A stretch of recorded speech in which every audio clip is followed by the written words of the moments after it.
And today, we have a wonderful guest, Lieutenant General Jerry P. Martinez, Commander of U.S. Forces Japan and Commander 5th Air Force. He is a Lieutenant General of the U.S. Air Force, and with him, we would like to conduct this JNPC press conference. The Commander of the U.S. Forces Japan. U.S. Forces Japan has always been friendly to JNPC over the years. And the commander obviously is very busy. Despite very busy schedule, almost all the commanders of the U.S. Forces Japan have been kind enough to deliver their speeches over the years. It has become a tradition. And Lieutenant General Martinez will soon be leaving Japan, but he kept promises to engage in dialogue with the Japanese press, which he places much importance on. So thank you very much for coming despite your very busy schedules. I'm sure you all have a copy of the outstanding bio of Lieutenant General, so I will not go into his resume. I don't think it's necessary. So today I would like to invite Lieutenant General to give his opening statement, which will be followed by my one question. And then I will invite questions from the floor. That's planned for this afternoon. We have simultaneous interpretation service available. Hope you are ready with the earphones, if needed. So, Lieutenant General, you have the floor there. Thank you very much. Minasama, akemashite omedetou gozaimasu. It's good to be here today. Good afternoon, and thank you all for coming today. And thank you to the Japan National Press Club for hosting this event and giving me the opportunity to provide an update on U.S. Forces Japan and to answer some questions about the things that might be on your mind. I'm told that it's been a rite of passage for previous USFJ commanders to have a press conference here. And since I am coming to the end of my tenure as the commander, I thought there was no better time than the present to come and speak with you. What I'd like to do today is to provide you a few thoughts and reflections on my 27 months as the USFJ commander and talk about some of the progress we've made working alongside our Japanese allies. I'd also discuss a little bit about military readiness in the context of security environment we find ourselves in today, and to leave you with a few closing thoughts. And from there, we'll see what you want to talk about in the question and answer session. Before I go any further, I want to take 1 minute to again sincerely and publicly thank the Japan Air and Maritime Self-Defense Forces and the Japan Coast Guard for their dedicated efforts following the accident last month involving an FA-18 and a KC-130. They were able to save the life of one of our crew members and searched tens of thousands of miles of ocean for our remaining Marines. While the accident ended tragically for those Marines, and we grieved with them and their families, the support from the Japanese allies was inspiring. From the efforts of the Self-Defense Force and the Coast Guard to the messages of support from the Japanese citizens, I cannot say thank you enough. The bonds of friendship between our two nations go well beyond our security treaty and other formal agreements. These bonds are deep, and they are enduring, and they were visible every step of the way, and we responded together following this tragic accident. It's been the honor of my lifetime to be in command of USFJ the last 2 years, and to be a part of this incredible alliance between our two nations. This alliance is the cornerstone of peace and security in the Indo-Pacific, and it has been for nearly 60 years. We hear these words a lot, but after sitting in this seat, I assure you these words have real meaning for me and for the 54,000 U.S. service members and their families serving here in Japan. Our alliance is built on shared values, respect for the rule of law, and a commitment to freedom and prosperity for all. It's an alliance that fundamentally respects the sovereignty of other nations while resisting coercion and aggression in all forms. This alliance has been and will continue to be a force for good and a champion for peace and security in the region. I've seen it and I've felt it every day while I've been in command, working alongside the self-defense forces and with all our partners in the Japanese government. Given the increasingly complex security situation in the region, our alliance is more important now than ever. We face shared security issues that demand continued close cooperation and flexibility to adapt to changing conditions. You've seen over the last 2 years just how important our alliance is by the number of times senior U.S. leaders have visited the great country of Japan. These include visits from President Trump, Vice President Pence, the Secretary of State, the Secretary of Defense, the Chairman of the Joint Chiefs of Staff, and the Indo-PACOM commander, among many, many others. The message of the United States is clear. Japan's leadership in this region is vital, and cooperation between our two nations is essential. Our ability to work together, our ability to operate side by side, and our commitment to addressing these shared security issues is critical for both our nations and the region as a whole. I'm proud of the steps that U.S. Forces Japan has taken over the last 2 years to strengthen the alliance at every level and to enhance cooperation and interoperability with the self-defense forces. We have worked closely with our Japanese partners in response to North Korea's nuclear and ballistic missile provocations, sharing information and coordinating our responses. The United States and Japan have partnered with many other nations in the region to support enforcement of United Nations Security Council resolutions aimed at monitoring ship-to-ship transfers of oil. Japan's leadership in these efforts has been instrumental. Working with the Self-Defense Force, we've been able to operationalize the 2015 guidelines for Japan-U.S. defense cooperation, which have improved our ability to operate together, to share information, to respond to crisis, and to conduct planning. We've enhanced information and intelligence sharing mechanisms across a variety of issues, to include ballistic missile indications and warning data sharing. We've exercised and tested our bilateral capabilities through major command post and field exercises, such as Keen Edge, Keen Sword, and the recently completed Yamasakura, as well as smaller bilateral exercises and training events that take place on an almost daily basis in Japan. The Marines of the 3rd Marine Expeditionary Force have been working alongside the Ground Self-Defense Force as it develops the capabilities of its Amphibious Rapid Deployment Brigade, a vital new capability for the Self-Defense Force to assist in the defense of Japan's remote islands. We continue to work with our Japanese partners as they take an active role around the region, sailing alongside U.S. ships and participating in exercises in the Philippines, Thailand, Guam, and many other places.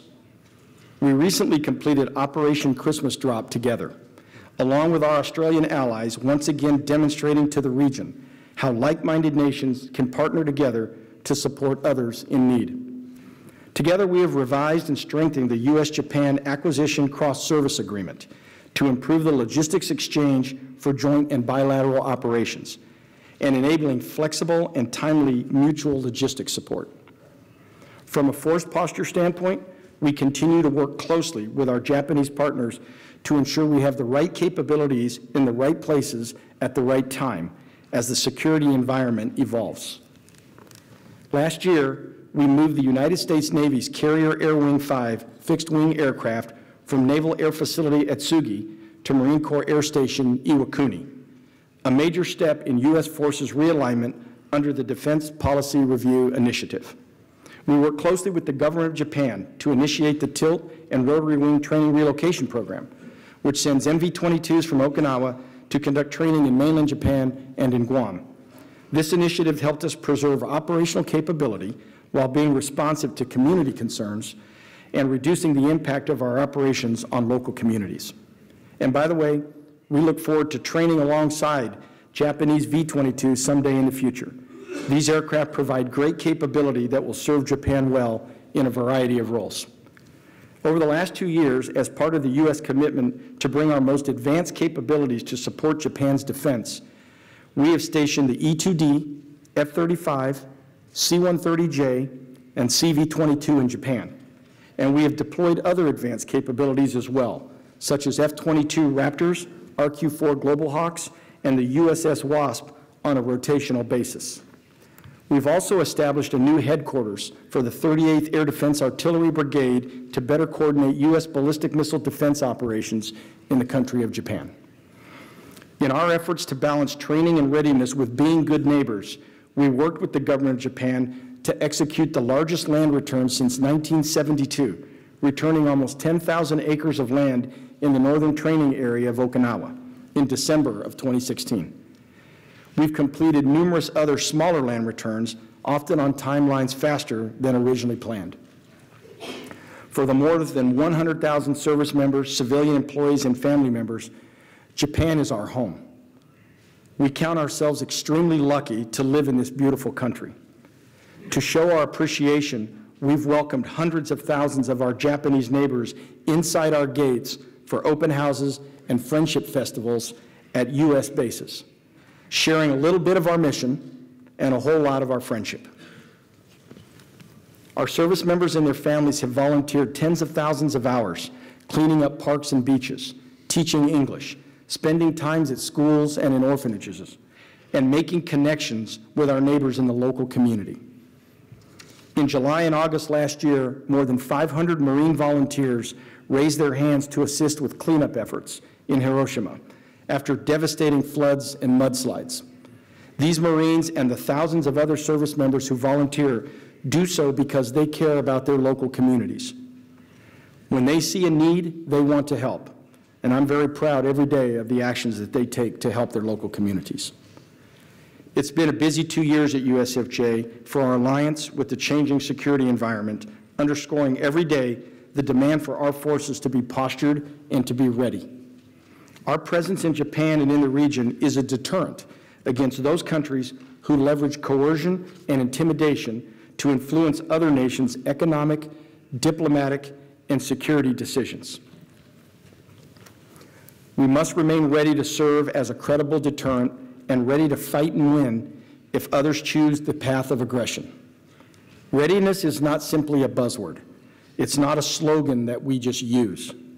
It is truly the foundation. Readiness is the foundation of everything that we do. And in light of the shared difficulties we face in this region, the need for readiness is greater now than ever before.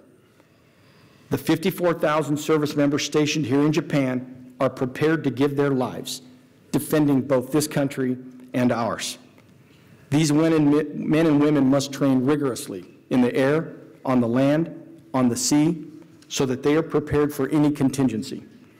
If we're going to send our sons and daughters into harm's way, they must be the very best at what they do. That means they need to train hard. They need to train at night. They need to train in all weather and in all conditions. They need to train under the most demanding of circumstances so they are prepared as possible to do the nation's business. Simply put, U.S. forces based in Japan cannot afford to take a discount on training and readiness. When it comes to our mutual defense, there is no room for second place. We understand that our training and operations have impacts on our local communities, and we work very, very hard to mitigate those impacts while fulfilling our alliance commitments and maintaining readiness. The point I'm trying to make here simply is that the training and operations we conduct serve a vital purpose for both of our nations. We are here to defend Japan and to make the region safer. We do this by being trained and ready at the highest level. Our commitment to the people of the United States and to the people of Japan cannot, must not, and will not waver. In closing, I'd like to thank the Japan National Press Club once again for hosting me and giving me this opportunity to talk to you today. I will be leaving Japan very soon, and it will be sad to say goodbye to this great country. I will bid farewell to an incredible team of American and Japanese professionals who care deeply about the alliance. They will make sure it remains a force for good and a model for the rest of the world to emulate. Japan has been my home for the past 2 years, and I am grateful for the friends that I have made in Japan. I'm grateful for the graciousness of the Japanese people and the beauty of this wonderful country. I will always treasure my time in Japan, both professionally and personally, and I am thankful to have been a small part of this enduring alliance at such a critical time in our two nations' history. Thank you very much. Arigatou gozaimashita. Thank you very much. Yeah. Thank you very much. Very encouraging remarks. So allow me to ask my first question. Oh, before that, earlier I was told that, well, you mentioned 54,000 U.S. service personnel are here in Japan. That's what you mentioned during the presentation. This is during peacetime. Would you say that, so the U.S. forces, is this the largest number for U.S. forces outside the United States in times of peace, would you say? Yes. So there are 54,000 plus. Sometimes it swells up to about 58,000 men and women serving in uniform in Japan. This is more than any other country, foreign country in the world. This is a clear sign of the commitment of the United States to the country of Japan and where we put our best. We put our top-of-the-line equipment here, and we put the largest number of men and women serving in uniform in this country. Thank you very much. Very clear then. Then allow me to go on to my question. You spent 27 months here in Japan as the commander of the U.S. forces in Japan. So the past 27 months, when you look back on the past 27 months, the circumstances surrounding Japan, in particular this security environment, has changed, I'm sure. What was the greatest change, the biggest change you see? Was it in relation to North Korea, or was it in relation to China? In other words, in terms of the mission for the U.S. forces in Japan, what was the greatest change in the environment over the past 27 months? Thank you. That's a very good question. I think what surprises me most about the change that has occurred here in Japan, it's not necessarily the country that the change has occurred around, but it's the speed at which the change has occurred around this country. There has been change starting 6 to 7 years ago that has been drastic, it's been very quick, and it's been a large change. You look at China, and China, in their technological development, has greatly increased. The amount of money they spend on their weapons has greatly increased. The aggression they've shown in the expansionism by adding 8 islands in the South China Sea, East China Sea, has changed. Some of the actions that have occurred around the Senkakus have been more aggressive. And then you look at North Korea, and in North Korea you see advanced ballistic missile technology that rapidly got better. You see an aggressiveness of shooting 2 missiles over Japan just in the last year. You see a change in leadership in North Korea with a much more aggressive attitude towards the West. And you even saw the explosion of a hydrogen bomb, one of the most powerful bombs in the world, in North Korea in a test last year. And then you even look at some of the actions of our neighbor to the north, and that's Russia. Certainly a lot of interest in the islands in the north of Hokkaido, and some of the actions that have been taking up there, as well as the many flights that have occurred around Japan where foreign aircraft enter into Japanese airspace. In the calendar year ending in 2016, approximately 1,138 fighter scrambles were taken out of Japan by Japanese forces to go up and look at foreign aircraft flying close to Japan. The 1,168, that's an incredible number and was the largest number that we have recorded on record. And all of these have occurred in just the last, again, 6 to 7 years. This is major, major change. And so it doesn't surprise me in terms of which countries that, that we certainly have to watch and care about in the region. What surprised me was just how quickly that the change has evolved around this great country. Thank you very much. So why don't we open the floor for Q&A? Mr. Kawakita-san, please use the microphone in asking your questions. We want to entertain as many questions as possible, so please be succinct.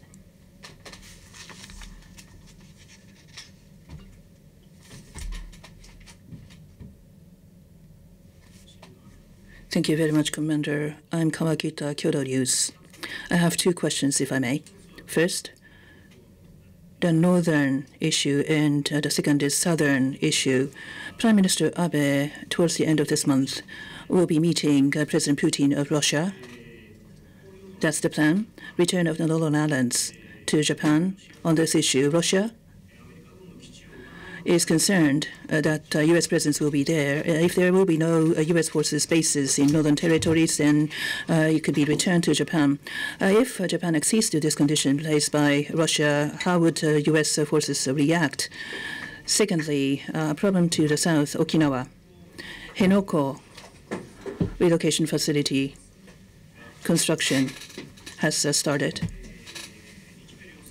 Both of our countries, 5 years ago in 2013, Futenma return in 2022 was agreed, but Futenma return has yet to be achieved. With regards to the return of Futenma, what would be the conditions you would attach the construction of Henoko, or could take 10 years? Will you be using Futenma for the time being until the construction is completed? Those are my two questions. Okay, thank you very much. So first, regarding the dialogue with Prime Minister Abe and Mr. Putin, certainly the United States always encourages dialogue, and I think dialogue is very important with all world leaders to manage tough and critical issues, to have those discussions. I am fully aware and conscious of the issue of the islands in the north since World War II. Right now, there is no plan. There is no plan for the United States to put forces on those islands. There's no plan to do that. And I've seen that in some articles and some discussions that would if the U.S. were to do that, but there is no plan for us to put permanent stationed forces on those islands in the north. And so I'm hopeful that there will be a constructive output and between those two world leaders, and that they will find a way to come to resolution to resolve that long-standing problem. In terms of Okinawa,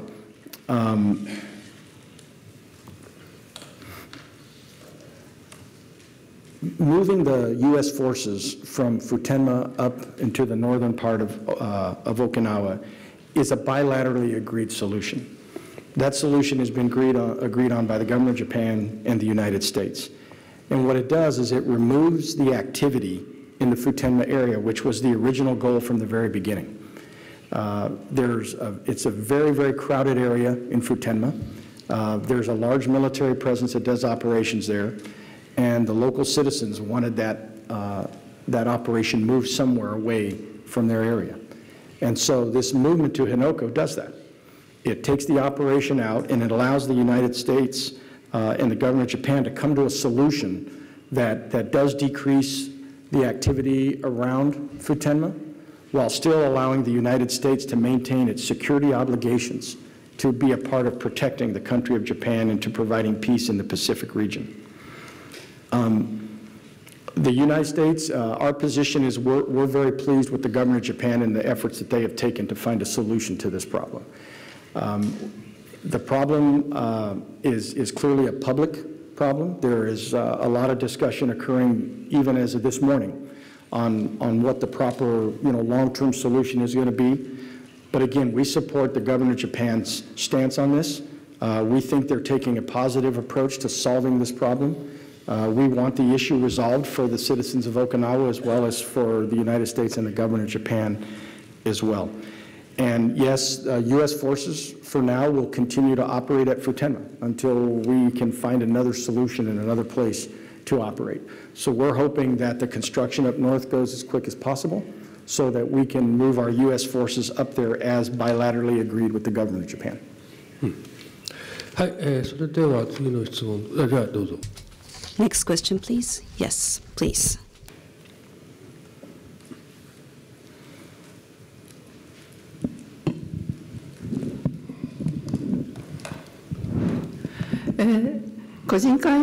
Thank you, Tamura. I'm an individual member of this press club. An individual member, Tamura is my name. Well, Japan. Well, you have U.S. forces in Korea. You also have U.S. forces in Japan. And thanks to that, Japan does not have to defend itself because we have the U.S. forces protecting us. So we're very complacent about the situation, about being protected by the U.S. forces. Now, you have army primarily in Korea, not so much here in Japan, but Marines are based in Okinawa primarily, and the Navy in Japan. So between Japan and South Korea, well, in integrated fashion, U.S. forces in Korea and U.S. forces in Japan, it's almost like an integrated force, in my opinion. And we're very complacent. The Japanese are very complacent. But President Trump is talking about halting joint exercises. He's talking about potential withdrawal of U.S. forces from Korea going forward.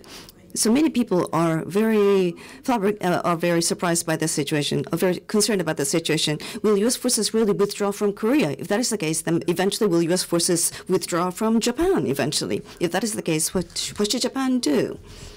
That type of concern is there. So any response to that concern among the Japanese? Thank you very much, Commander. Thank you very much for that question. Your statement about the operation of forces in Korea and Japan are very true in the fact that we are very integrated. We work very closely together. General Brooks, who just recently left as the U.S. Forces Korea commander, and I were very, very close, worked many issues together and dialogued together quite a bit. And General Abrams, who has just now come into the seat, we've already begun the same. The forces in the two countries present a very large presence of U.S. forces in the Pacific. We have about 28,000 U.S. forces in Korea, and we have, like I said earlier, 54-ish thousand forces in Japan. So when you put those numbers together, that's a very large U.S. presence. And so we do work together, we train together, we operate together, and we certainly dialogue together very routinely. I'm very cognizant of the reports that some exercises may be halted, or there might be a decrease in the training that goes on in Korea. But here's what I can tell you about the U.S. forces in Japan, is that whether or not exercises do or don't go in Korea, that doesn't stop us from exercising in Japan. And there is no plan in our schedule to decrease our exercises and what we do in Japan. Where we do those exercises, how we do those exercises, the type of training that we do, those are things that we can control.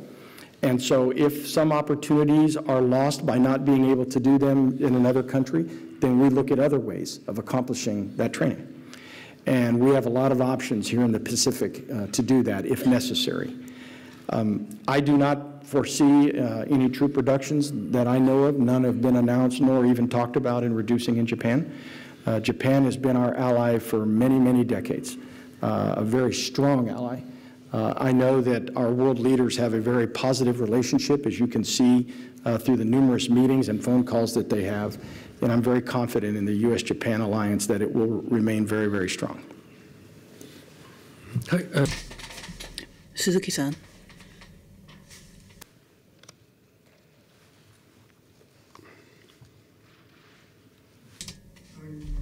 Suzuki, a member of the club. I used to work for TV Asahi Japanese television network. Let me ask you first a simple question about North Korea. Days after the historic and unprecedented summit with Chairman Kim Jong-un in Singapore in June, President Trump tweeted, and I quote, "There's no longer a nuclear threat from North Korea," the end of quote. Do you agree with this assessment? And secondly, we know that besides ICBMs, the focus of Mr. Trump's attention, obviously, North Korea does have hundreds of short-range and intermediate-range missiles, and biological and chemical weapons as well. Now, how serious a threat do those short-range and medium-range missiles pose to the U.S. forces in Japan? U.S. bases in Japan, including those in Okinawa. Do you want them to dismantle all those weapons of mass destruction, including those short-range and medium-range missiles? Thank you. Yeah, thank you, Mr. Suzuki-san, for that question. So after that historic summit that occurred between my president and Kim Jong-un, there were many, many statements made. Only my president can say what he means by his tweets. I can't say that, but I can tell you what I interpret by what the president tweeted when he talked about the nuclear threat.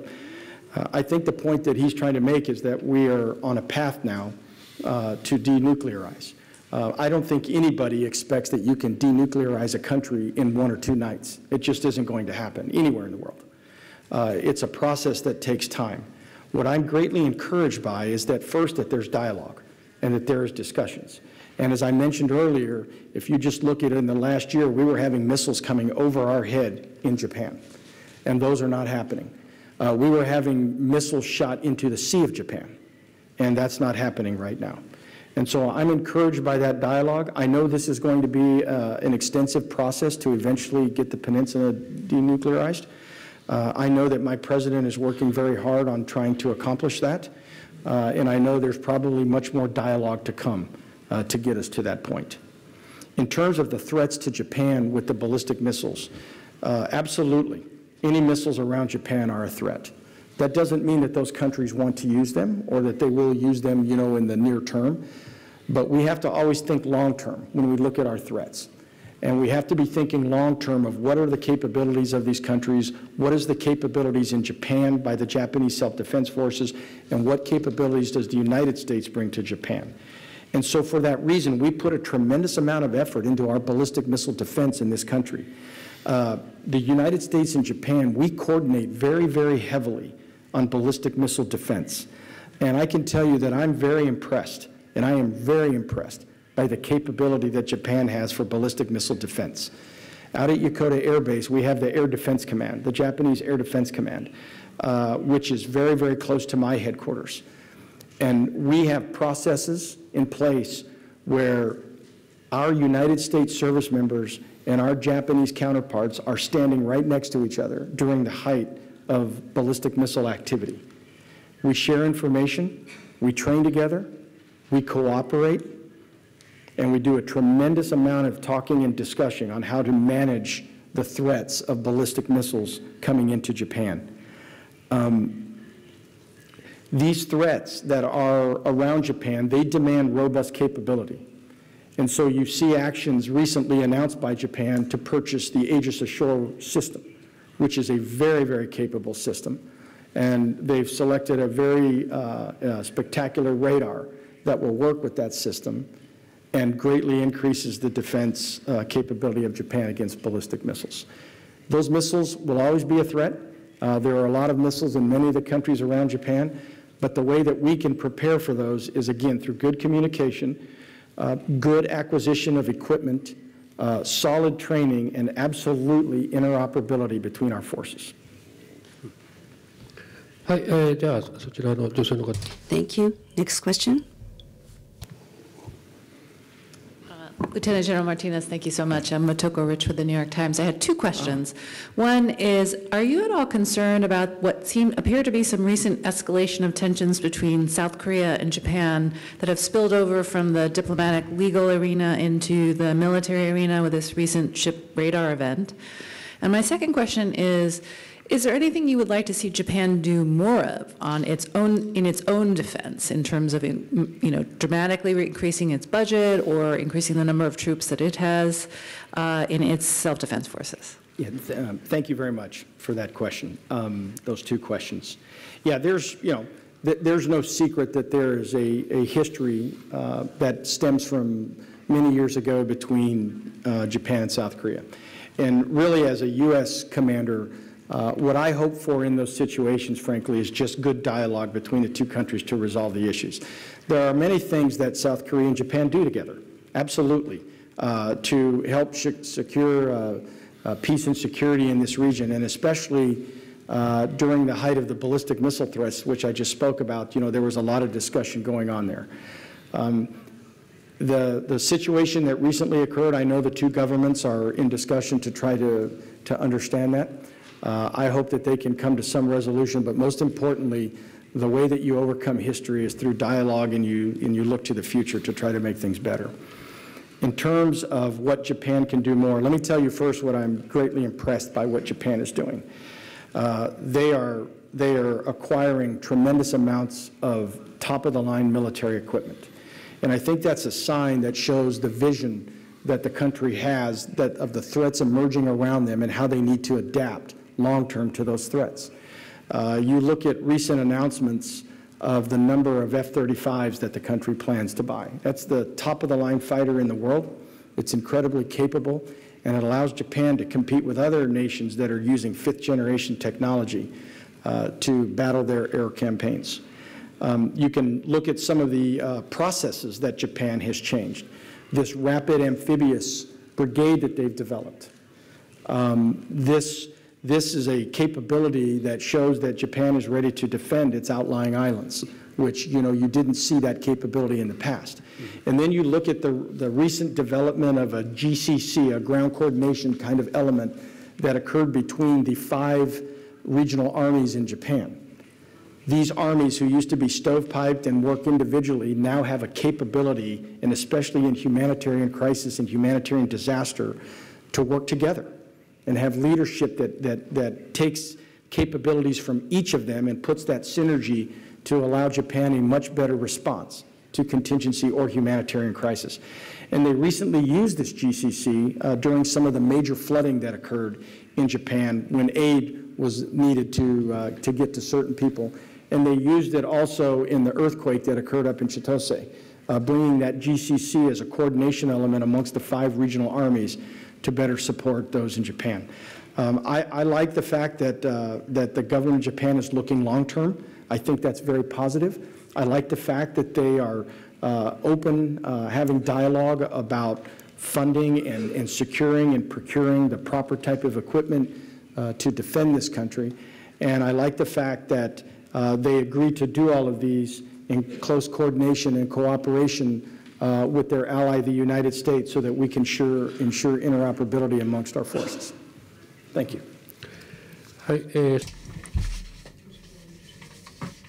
Lady?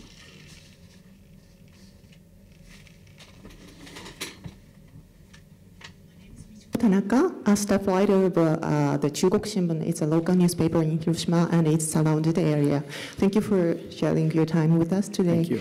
Now, please let me ask you some questions in Japanese now. Yes. Okay.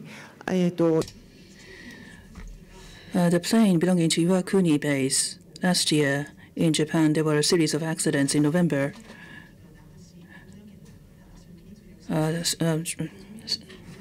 Collapsed in Okinawa, and in December, Hornet, and there was a crash. Residents around Iwakuni are very much concerned. How would you respond to these concerns expressed by the citizens surrounding Iwakuni? And recurrence will be avoided, and what are the countermeasures that you are now implementing? Okay, thank you. That's a very important question that you just asked. You know, let me just talk about safety at large and the United States position on the safety of its operations around the world. There's a couple points I want to make. First, that anytime there is a major safety incident, the United States investigates, and we investigate very, very thoroughly, and we do it in a process that allows discretion from the people that want to provide information to avoid them making statements that incriminate themselves. So we allow this information to be put in a safety channel through safety investigators and to keep it private for the safety board. And the reason that we do that is so that people, when they know they made a mistake, have privileged and safety and security from actions to be able to tell a safety board, this is what happened. Because the ultimate thing that we want out of a safety board is to understand what happened and then to figure out how we keep that from ever happening again. And so we do this routinely. And then following the safety board, then we have an accident investigation type board, and that is where it is more public. That is where we're allowed to give certain statements to the press and to do other things along those lines. So the reason I point those out is because it highlights how intense we are about trying to get to the root of the problem of any safety situation that occurs. And this isn't just unique to the United States. It's very important that everybody understands in here that safety is universal. Okay, it's with every country. Safety is important to Japan. And it's not just airplanes. It's rail, it's trucks, it's other equipment. It might be the safety on your highways, that you worry about, but safety is a universal problem that we always have to address. And then when we get those pieces of information from these safety boards, then we make changes. And that's what we do. We rewrite manuals, we alter regulations, we put new procedures in place. We do whatever we have to do based on what we learned from our safety investigation to avoid this issue happening again in the future. And this is one thing I can absolutely assure you. I'm an international pilot. I've been flying for the United States Air Force all over the world, and I've personally landed airplanes on all 7 continents, which means even Antarctica. Safety is very, very important to me, and I would never, and I mean never, ask any military member to get on an aircraft that I didn't think was safe. I would never do that. They have our fullest support to not fly if any of those crew members feel that there is something wrong or unsafe with the operations that day. And even today, as I flew into Tokyo to meet with all of you, up to the very last minute before I left Yokota Air Base, we were analyzing the winds and looking at the safety of the operations of our helicopters to fly into Tokyo. It's what we do. It's part of our culture. It's part of our being. The other thing that we do is we share information with the government of Japan when we have these issues. Certainly the privileged information that I was discussing with the safety board, we can't immediately share. But as soon as we're able to share the information, we share it at all levels within the government of Japan so that they understand what occurred. And sharing information like that is important, one, because it shows the diligence that the United States takes to look into these issues, but also others can learn from mistakes that may have been made by somebody else. And so I have confidence in our safety program. I think that we do the absolute best we can to ensure the safety of the citizens of Japan and the communities of Japan. And we don't just do this in Japan. We do this in our country too. We care about the citizens around our bases and our training areas and all of those areas that we operate, and we take the same methodical procedures that we do in Japan, in the United States, and in Europe, and the many other countries that we operate. Thank you. Thank you very much. Yes, the person in the front row, please. Thank you very much. Sato from Nikkei Shimbun newspaper. This might be linked to the earlier question. Commander, you talked about the threat issues pertaining to China and North Korea. And you also talked about the dynamic change in the security environment as a result. So as a result, the training of U.S. forces in Japan have expanded, I understand, according to some reports. And the increase in training may have led to the increase in the accidents. For example, a clash among the vessels, naval vessels, for example, and dozens of people have lost their lives. So my question is this: do you believe that the hours of training have increased as a result of the increased threat, and has that led to overwork, if you will, fatigue, and added pressure on the officers? Thank you. Yeah, we certainly train at a very high level in Japan, but that's intentional. And it goes to what I talked about earlier regarding the threats that surround this country. And in my opening statement, you saw I mentioned that we have to train at the highest levels of readiness, because those adversaries that we may one day face, they won't train at a low level. Okay, they train at high levels. And if we don't train at the level that they train, then in the event that we would have some type of conflict with them, then our forces are not equal and capable. So we do train at a high level. The accidents that occurred in the past were tragic. They were horrible accidents, and those brave sailors that we lost in those ship accidents, they lost their lives training to defend Japan. And for that, we look at them as great heroes, as people who gave their lives serving in another country for the safety of that country. Operations for the U.S. military have always been at high levels. I've been in almost 3 years now, and since the day I've been in, I've never seen our operations go to a very low, slow level. That's just not how we train. We train at high tempo. We train in tough environments, but we do that, again, so that we can meet the sophistication and the capability of any potential adversary that we run across in the world. So I don't see us necessarily slowing our training to any great degree, but I will say that we learned a lot out of those accidents. We learned things.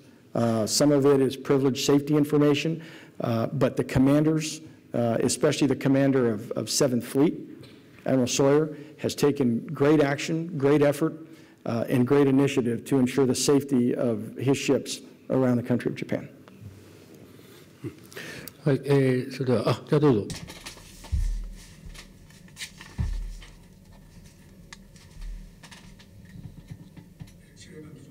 Thank you very much for your thoughtful remarks. I'm Harukawa of Yomiuri TV from Osaka. I have two questions. Two questions are similar, but in the metropolitan area, airspace control, that's one, and status forces agreement with USFJ. More than 70 years have passed by both of them, and U.S. has a control over these arrangements. Outside of Japan, in comparison to countries where U.S. forces have presence, Japanese access right is rather limited, they say. What is your view on this? Is this something that you have to have in order to defend Japan, or is there a room for you to be flexible to give some control over to Japan? Is it possible for you to change some of these arrangements? Yeah, thank you very much. So first, let me talk about the airspace. There are discussions between the United States and the government of Japan regarding some of the airspace that Yokota Air Base uses to do its training. And the discussion revolves around ensuring that there is appropriate air capability to come into Japan for the 2020 Olympics. I must state unequivocally, the United States fully supports the success of the Olympics in the country of Japan. We want to see these Olympics succeed. The Olympics are a great venue around the entire world, and it's really an honor that they're going to be in Japan. And so we want nothing more than those Olympics to be a tremendous success. We've even, not even regarding airspace, but we've even had dialogue with the government and offered the use of some of our bases and facilities to even help make the Olympics more successful for the country of Japan. We're making very good progress on the discussions on the use of that airspace. We've held probably somewhere over 40 meetings having this discussion. That's how important it is, just to make sure that we get the things right, and that while we can help make the Olympics better for Japan, we can also meet our alliance and security commitments and our treaty commitments to be capable and ready to defend Japan if necessary. And so there's a balance there. But I'm happy to say that we've made very, very good progress, and I think we're going to have this resolved in the very, very near future. We're very, very close. We're just working out a few final details right now, and I look forward to getting that successfully completed. In terms of the SOFA and the Status of Forces Agreement, I think we need to start by having a general understanding of why we have a Status of Forces Agreement and what it's here for. The SOFA enables the U.S. forces to meet our treaty obligations with the country of Japan. But while we meet those obligations, at the same time, it helps protect the rights of those men and women serving in the foreign countries. Status of Forces Agreements are not unique to Japan. We have SOFAs for many countries that the United States operates in all around the world. And each of the Status of Forces Agreements are different. They're different because it depends on the needs of the country. It depends on the security environment and what's necessary for our forces to do around the country. It depends on the technology and capability available in those countries. It certainly depends on the political environment in those countries. There's so many variables that define what goes in a SOFA, and they are all very different. I've served in NATO, where the United States and 28 other nations served together, and so I lived in Europe. And it's very interesting, the unique Status of Forces Agreements with every single individual country that the U.S. forces are in Europe. They all go back to that criteria that I just talked about, and they vary by country, so you see different things. But here's the most important thing about Status of Forces Agreements, is you need to have a mechanism whenever you have a SOFA to resolve issues. And opening up an entire Status of Forces Agreement is not always the smartest and best way to resolve issues that require day-to-day alliance management. And we have that capability here in Japan, and that's called our Joint Committee. You know, our Joint Committee is a group of senior U.S. and Japanese officials that meet very often to discuss issues within the SOFA, issues about treaties, and other issues around Japan. And these officials are from the Ministry of Foreign Affairs, they're from the Ministry of Defense, they're from the Self-Defense Forces, they're from the United States Embassy, they're from U.S. Forces Japan, they're from all the key organizations that need to have good dialogue about SOFA issues. And they attack very hard issues. They're very straightforward and very pointed conversations is the best way that I would put that. Words are not held back, and it's because we need to have real understanding of what the concerns are of all people associated with the Status of Forces Agreement. But here's what I can say about this Joint Committee. One, it's an effective mechanism to address these SOFA issues. It's very effective. It's highly effective. It's also flexible. You know, we can meet on very short term. We can meet on a scheduled, regular basis, depending on the need and what the issues are currently occurring in the country. And it gets at the tough issues. You know, we don't go to the Joint Committee to socialize. We don't go there to have tea and to just, you know, have friendly conversations. We go there to discuss hard issues, and not just discuss those issues, but to resolve those issues. And what it does is it ensures dialogue is always occurring. And you hear me mention dialogue a lot in many of the statements I've made today. Dialogue is very important to me. Whether it's countries that don't agree, whether it's issues within a country, whether it's a SOFA, regardless of what it is, communication is how we get through problems. And so this Joint Committee, and it's led for the United States, it's led by my deputy, General Mahoney from the United States Marine Corps. He represents the U.S. forces on this Joint Committee. This committee gets at the tough issues, and it resolves issues, and it works. And so we stand right now with the governor of Japan in that if there is a time when the SOFA needs to be opened, our two governments will agree on that and we'll open it. But where I sit today, I don't see a need to reopen the SOFA. I think we have a fabulous mechanism and process in place to manage the issues every day that we work in Japan. はい、それではまだもう少し、じゃあそこの前の。Next question, please. 司令官お話。 Commander, thank you very much for your comments. My name is Sana from NHK Broadcasting Company. At the White House, I think 200,000 signatures were collected and delivered to the White House about stopping the transfer to Henoko. I know that this question was raised earlier, but you mentioned that there was an agreement between U.S. and the Japanese governments about Henoko. But once again, as far as U.S. forces are concerned, how would you like to explain to the people who petitioned for stopping the transfer to Henoko? Thank you very much. Yeah, thank you for that question. Look, people petition for many things all over the world for many causes.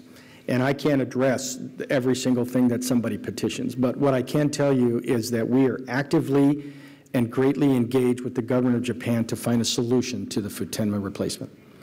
And we've worked hard with the government. I think the government has worked hard with the citizens of Okinawa and the government in Okinawa to try to resolve the issue. But it is a contentious issue.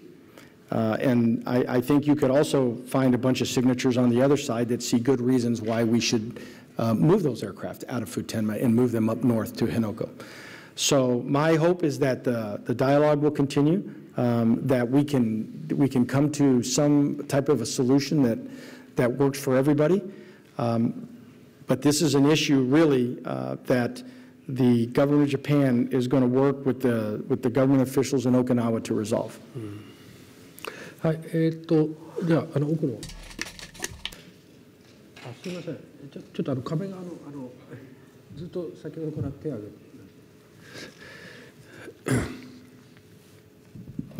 げて。Yamada Democracy Times. On SOFA, going back to the SOFA question, Commander, you said that it is unlikely to reopen SOFA. Are you saying that you're not willing to revise SOFA? Every time we have accidents in Okinawa and elsewhere, SOFA has been raised as an issue, and SOFA revision has been, amendment has been talked about. But flexibly implementing SOFA, introducing flexibility in implementing SOFA has been the venue to resolve many of the issues in the past. When it comes to 2020 Yokota airspace, listen to what you have said. It seems as if you are searching for the flexibility implementing SOFA to make airspace above Yokota available. SOFA is a legacy of the post-war U.S. occupation. The United States is not willing to address the revision of SOFA head-on. Are you going to navigate by flexibly implementing SOFA rather than revising SOFA? Yeah, so to answer your first question, I am not saying at all that I would not ever advocate to reopen the SOFA. I didn't say that, nor do I mean that. What I said was that our two governments, we will determine when revision is needed. And right now, I don't view that revision of the SOFA is needed. We have a very good venue that works for all the reasons that I just mentioned, this joint committee to resolve SOFA issues. And this meets routinely. And as I said earlier, with very direct and very frank dialogue, getting at the issues to help ensure success in Japan, safety in Japan, cooperation in Japan, interoperability in Japan, and all the other things that the SOFA addresses. Thank you. Thank you. This will be the very final question. The person in the front, please. Okay. Fujikawa from Tokyo Shimbun newspaper. The self-defense force is going to revise Izumo and has a plan to use F-35B. What are your assessments about Izumo plans by the SDF? And also, what about the linkage with U.S. forces? Is that a possibility? That's my first question. And my second question, going forward, F-2 successor, the next generation development, I think that is going to be the discussion point. If between Japan, U.S. and Japan were to pursue joint development, in relation to avionics, is there a possibility that the U.S. will release such technology? I would appreciate your thoughts. Thank you. Okay, yeah, thank you for those questions. One, the Izumo. I've been on the Izumo. It's an amazing, amazing piece of equipment. It's very capable, and I understand that the discussions for the purchase of the F-35B and using them on the Izumo is something that is occurring. I can't speak for the self-defense force, but my understanding is that they've actually done some type of a study to look at what capabilities the Izumo would need to be able to handle the F-35B and the requirements that would need to take place in order for the aircraft to operate off the Izumo. And so I don't have those results. That's something that the self-defense force and government of Japan have looked at. And so I can't really comment on that. But what I will comment on is, once again, I like the fact that Japan is looking long-term at the threats that are emerging around this country. And that's where the focus has to be.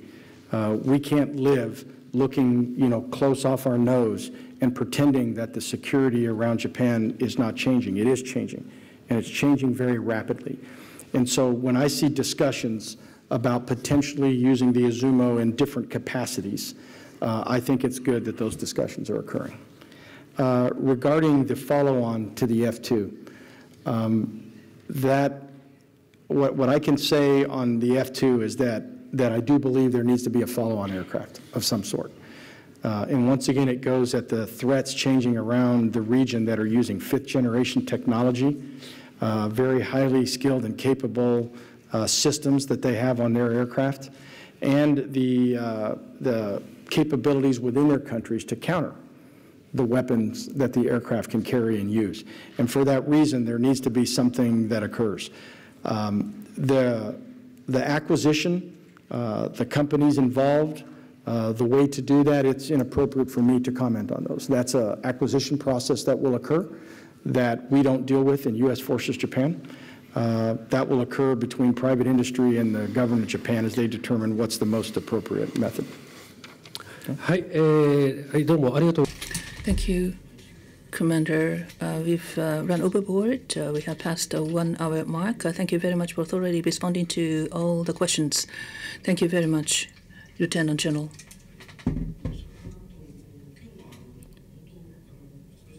I didn't say this at the outset. We have simultaneous interpretation, and there were a lot of technical terms.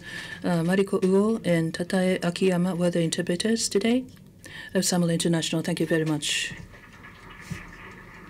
Yeah, sure, go ahead. Listen, as I prepare to leave the stage here, I mentioned in my dialogue that I'm coming to the end of my tour in Japan, and I can't pass up this opportunity while I have this media here to just thank this wonderful country for being the amazing friend of the United States that it is. When I first came to Japan, when it was announced I was coming, I had so many people that came and talked to me, and the thing that they all told me, everyone, they said, you're going to be amazed at the graciousness and the kindness of the people of Japan. And from the second I landed, we've seen nothing but that. You have an incredible country here, very kind people, very gracious people, and I can tell you that I am proud, and I mean I truly am proud when I tell people all around the world that I live in Japan. Japan will always have a place in my heart, a place that I will always remember, and I thank you for the graciousness, the kindness, and the friendship. Thank you very much. ありがとうございました。